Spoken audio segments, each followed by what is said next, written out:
Thank you, Ashley, for inviting me to come up here. It's an honor. I'm Susie. I woke up with an unusual start at 6:38 a.m. My surgical incision was throbbing. I'd only been out of the hospital for 6 days after being in for 7 days with an emergency surgery, and it was time for more medication. I was exhausted, but I couldn't go back to sleep. So I sat in bed. About 9:30 a.m., there was a knock at the door, the kind of knock that makes your stomach drop out of your body. For whatever reason, my body was filled with adrenaline. Slowly, I got out of bed to go to the door. I was making my way down the hallway. My son, Gabe, beat me to the door. I made it to the end of the hallway just in time to see the officer in his suit with a sullen look on his face. It seemed like an infinite amount of time had passed before I was able to open my mouth to invite the officer in. A million thoughts raced in my head. Where my children were. Where was Zach? He told me last night he'd be with friends. Javen was safe in Marine boot camp. Michaela was at home with her, I think, in my mind. Gabe was right there. Okay. After what seemed like many minutes had passed, I then invited the officer in. His name was Officer Coho. When I was able to place where all of my children were or where they should have been. I sat across from him on the couch, and then he tearfully delivered the news.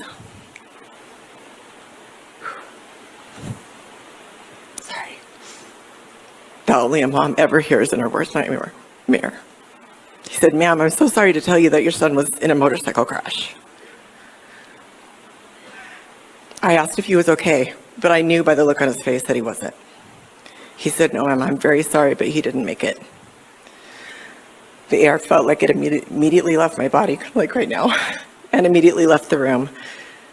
I fell to the floor, put my face in my hands, and was sobbing.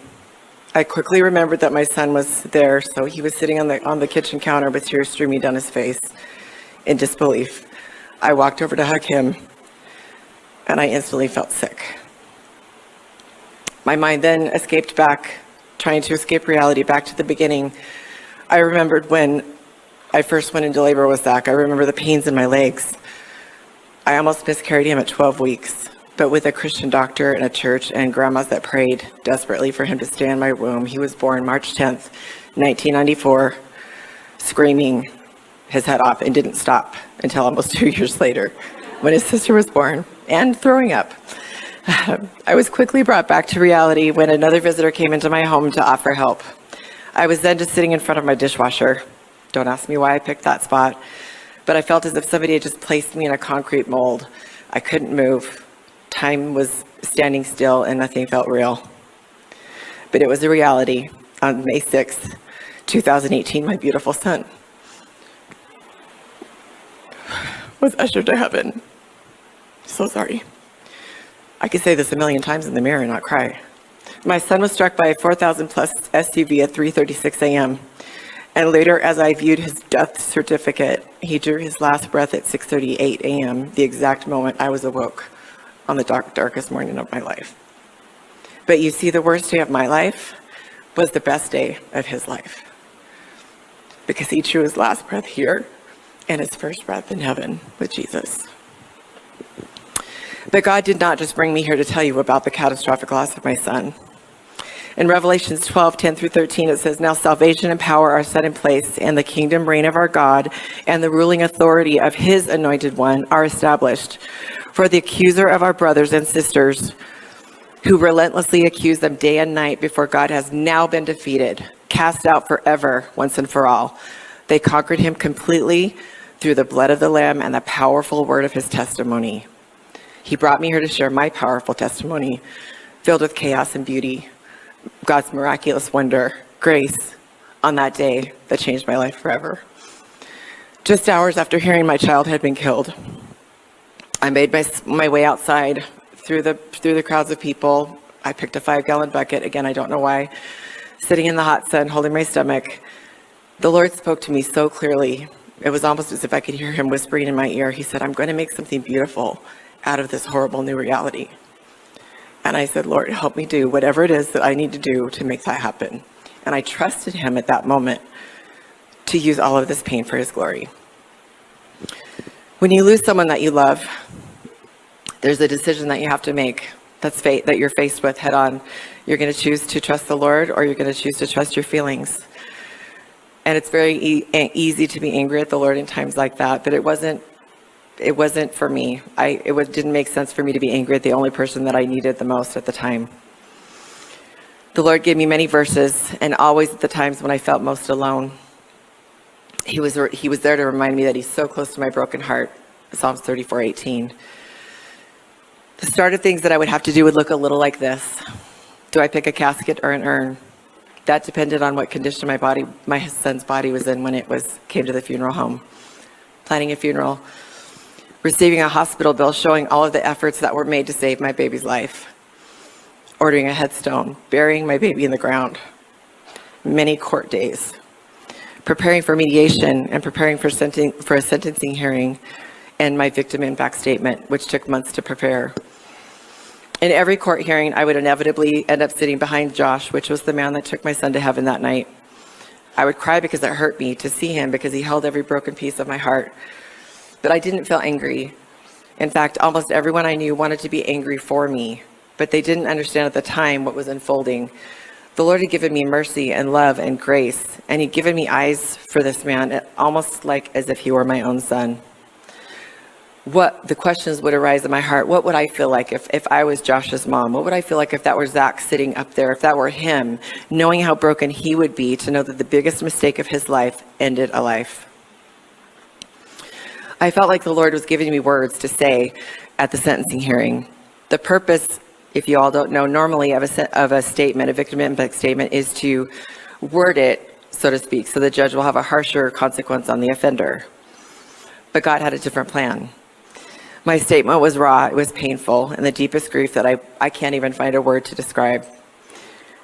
But it was filled with God's mercy and love and His desire for there to be good to come out of Josh's life. My fervent prayer, people thought I was crazy, was for Josh to look at me. I wanted to see that he was sorry. I wanted to see that in his face. I wanted him to embrace me. I wanted somehow for the Lord to use his life and mine together. Forever, we were already connected to Zach through the tragedy. I again asked, Lord, how are you going to use this for your glory? And He promised me that what the enemy means for evil, that He was going to use for good. He reminded me of Bible verses such as Moses leading the Israelites out of Egypt to the Red Sea, with Pharaoh's chariots closely chasing behind them. They get to the sea. It seemed impossible. How was he going to deliver them? But he trusted God. When Abraham took Isaac up to offer him as a sacrifice, he said, wait here while the boy and I go up to worship, and we will be back. He trusted the Lord, even though what was being asked of him seemed impossible and so hard for him to do. You see, what God put in my heart seemed impossible and so opposite of what I should be feeling. I mean, His choice to get into that SUV that night, May 6, 2018 at 3 o'clock in the morning, knowing he shouldn't be driving, took my firstborn son from me. He never looked at me one time during the court proceedings. I had every reason to be angry, right? But hearing any anger about him, and my brother can attest to this, or having anyone try to protect me by being angry at him for me, just caused me anxiety, and there was no peace in my heart. I knew that God had given me grace to not be angry. The struggle was thinking that maybe he wasn't remorseful. That's where the enemy kind of creeped in my mind. My heart for him was for his life to be redeemed. My son wasn't coming back. He was already in heaven. But through the horrific tragedy, I wanted to see the hope restored in Josh's face. As I was giving my statement that day, I knew in my heart that the Lord was going to have mercy on his sentence. I don't know how, I just knew in my heart. But mainly because of the hope that was given to me through my words for Josh. I had compassion in spite of my pain and deep grief and sleepless nights. Every time I closed my eyes for weeks, I struggled with the visions of my broken, beautiful boy in the middle of the road, dying alone in the middle of the night. And many of you here, and you all know who you are, loved me enough to pray me through those moments, and sometimes requiring a lot of late night phone calls. So thank you. In spite of all of that, I yearned to finally see the day when God would answer my prayer. So it's not a fast process. I would see that I would get to see the desire that he put in my heart. And yet the sentencing came, and he was sentenced to a 1-year rider rehabilitation program, which meant he would be eligible for parole in 6 months. That seemed like days, and then we were already approaching the probation day, where I'd find out if he would go back to prison or get out. I already knew he was going to get out. Finally, I thought, finally I will be able to have him look at me. Finally he can. I'm thinking he had to wait till the court was over, and still nothing. Again, I thought I had an opportunity to trust what the Lord had put in my heart, or to believe what I was seeing with my eyes. Red Sea. I was seeing Red Sea, but I had to believe what God was telling me. I went to the victim impact panel that he was required to attend. I thought, Lord, then will he look at me? Then? He walked right by me and never even gave me a glance. But I felt like I was striving and pushing God's timing. I had reached out to him in a couple of different ways, and there was no response, and that left me only feeling rejected and more grief-stricken. I had to surrender completely to his timing. I knew that what God had put into my heart was what he was working out, even though everybody else thought I was crazy.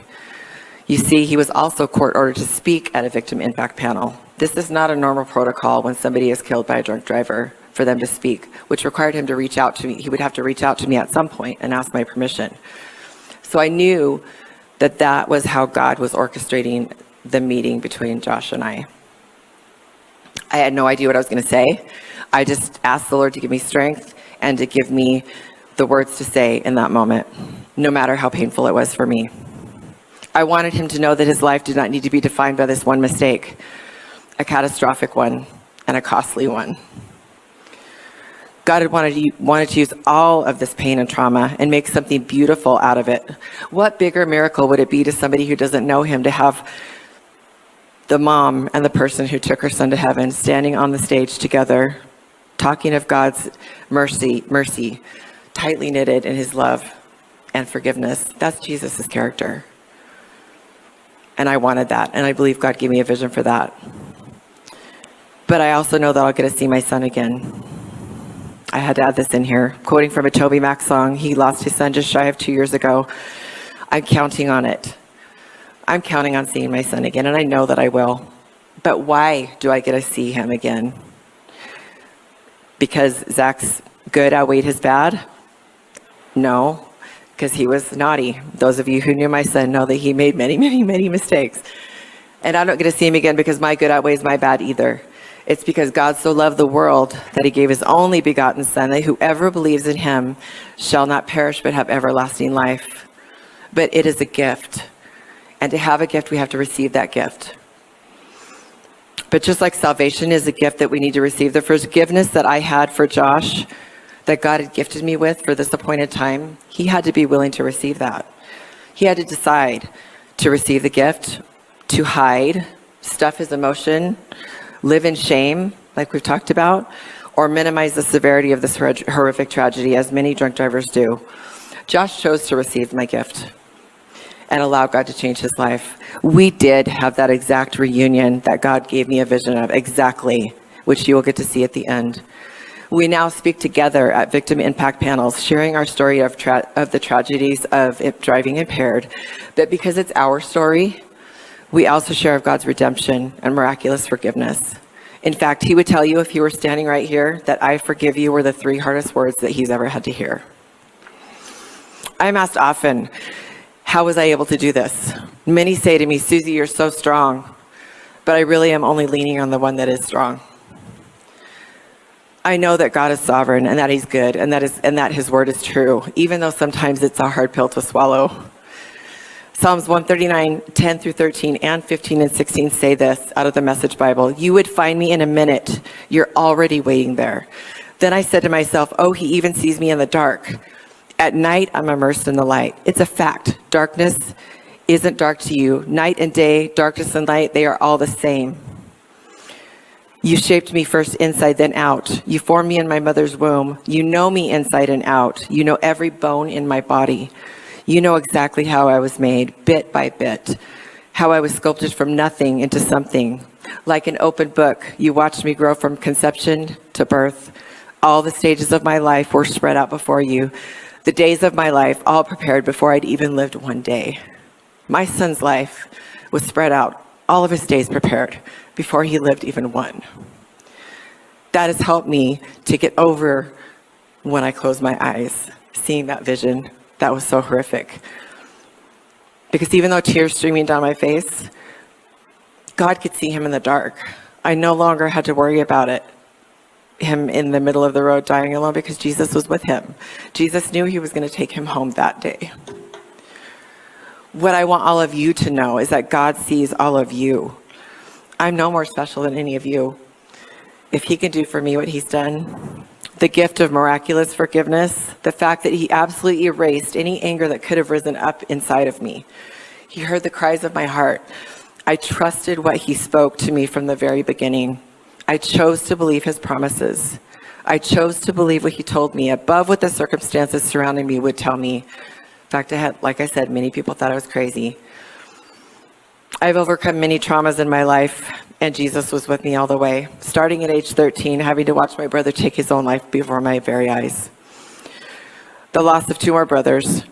The loss of my precious child far outweighing any other trauma that I've experienced. And now I face breast cancer, and that seems so small compared to my God.